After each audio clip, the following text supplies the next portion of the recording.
ಪವಿತ್ರಂ ಚರಿತ್ರಂ ವಿಚಿತ್ರಂ ತ್ವದೀಯಂ ನರಾಯೇ ಸ್ಮರಂತ್ಯನ್ವಹಂ ರಾಮಚಂದ್ರ.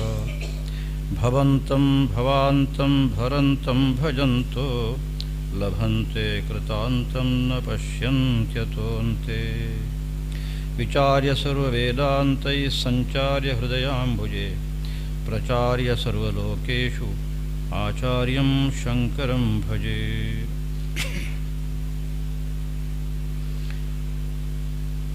ಪ್ರಶ್ನೋತ್ತರತ್ನ ಮಾಲಿಕಾ ಗೊತ್ತಿದ್ದವರಿಗಂತೂ ಸದಾ ನೆನಪಿನಲ್ಲಿ ಇರುವಂಥ ಒಂದು ಪ್ರಶ್ನೆ ಮತ್ತು ಉತ್ತರ.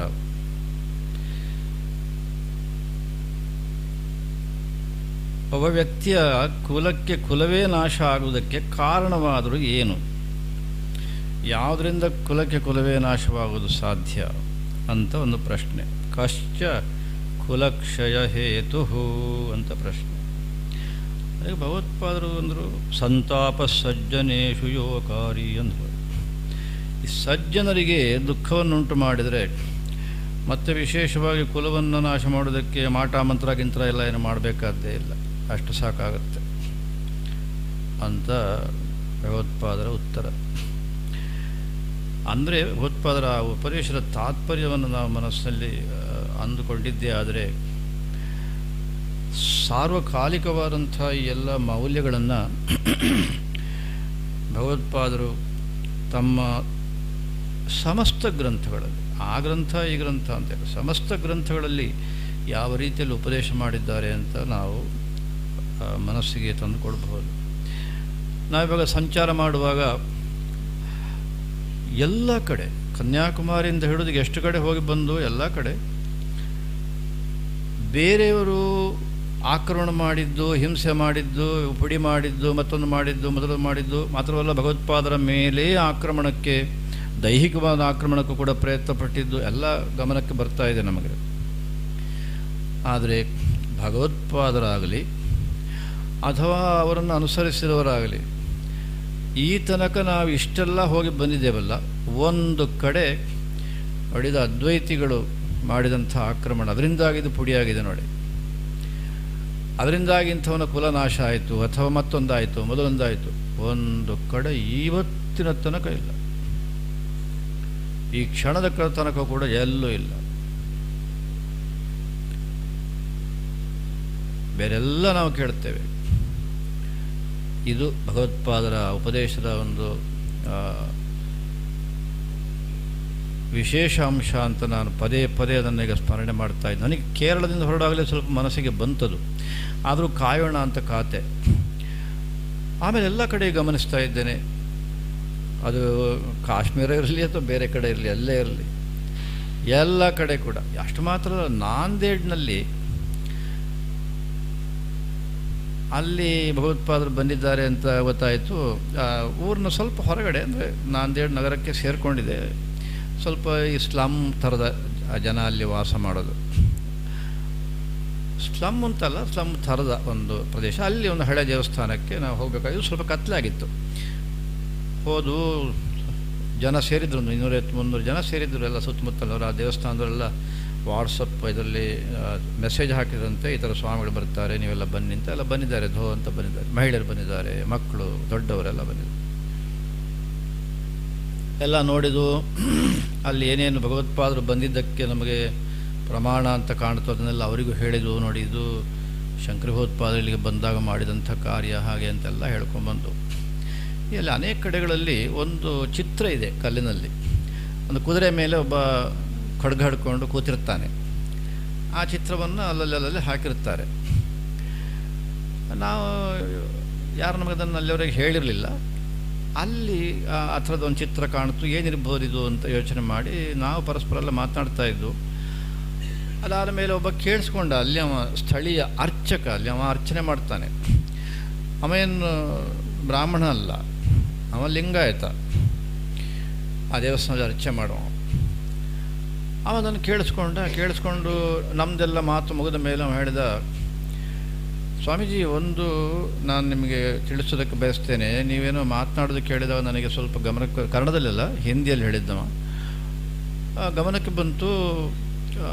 ಅದ ಕುದುರೆ ಮೇಲೆ ಕೂತು ಖಡ್ಗ ಹಿಡ್ಕೊಂಡಿರೋ ಇದು ಮಾಡಿದ್ದು ಏನಿದು ವಿಷಯ ಅಂತ ಒಂದು ನೀವು ಕೇಳಿದಾಗ ಆಯಿತು, ಅವರೇನೋ ಉತ್ತರ ಕೊಟ್ಟರು ಅಂತ. ಅವ ಹೇಳಿದ, ನನಗೆ ಗೊತ್ತಿದ್ದ ವಿಷಯ ನಾನು ಹೇಳ್ತೇನೆ ಅಂದ. ಆಯಿತು ಹೇಳು ಅಂತಂದೆ. ಅವ ಹೇಳಿದ, ನೋಡಿ ಇಲ್ಲಿ ಶಂಕರಾಚಾರ್ಯರು ಬಂದಾಗ ವಾದ ಆಗಿತ್ತು, ಬಹಳ ದೊಡ್ಡ ವಾದ.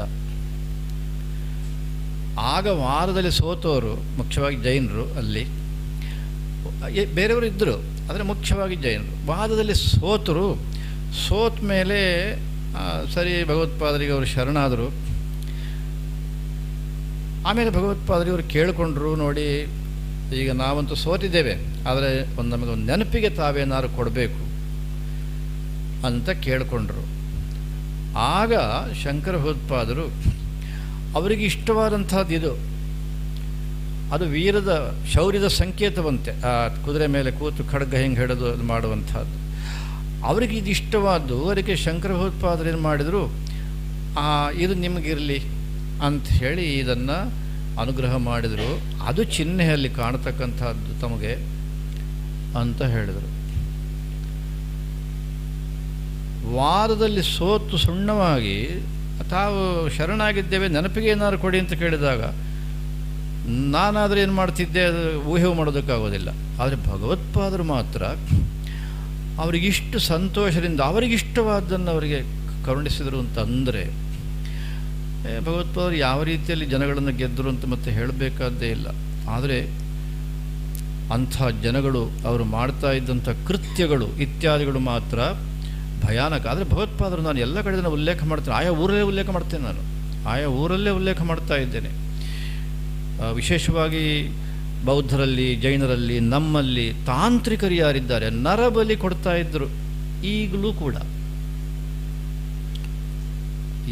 ಕೂಡ ನರಬಲಿ ನಡೆಯುತ್ತೆ ಈಶಾನ್ಯ ಭಾಗದಲ್ಲಿ, ಬಂಗಾಳದಲ್ಲಿ. ನಾನು ಹೇಳಿದ್ದಲ್ಲ, ಒಬ್ಬ ರಿಟೈರ್ಡ್ ಪೊಲೀಸ್ ಅಧಿಕಾರಿ ಹೇಳಿದ್ದು. ಆದರೆ ಗುಟ್ಟಾಗಿ ನಡೆಯುತ್ತೆ, ಅದು ನಡೆಯುತ್ತೆ. ಪ್ರಾಣಿ ಬಲಿ ಎಲ್ಲ ರಾಜಾರೋಷವಾಗಿ. ಆ ತಾಂತ್ರಿಕರು ನರಬಲಿಯನ್ನು ಕೊಡುವ ಆ ಸಂದರ್ಭದಲ್ಲಿಯೂ ಕೂಡ ಅಂಥೆಲ್ಲ ಅಲ್ಲಿಗೆ ಶಂಕರ ಭಗವತ್ಪಾದರನ್ನು ಬರ್ತಾರೆ ಅಂತ ಗೊತ್ತಾದ ಕೂಡ ಅವರಿಗೆಲ್ಲ ಸುದ್ದಿ ಹೋಗಿದೆಯಲ್ಲ.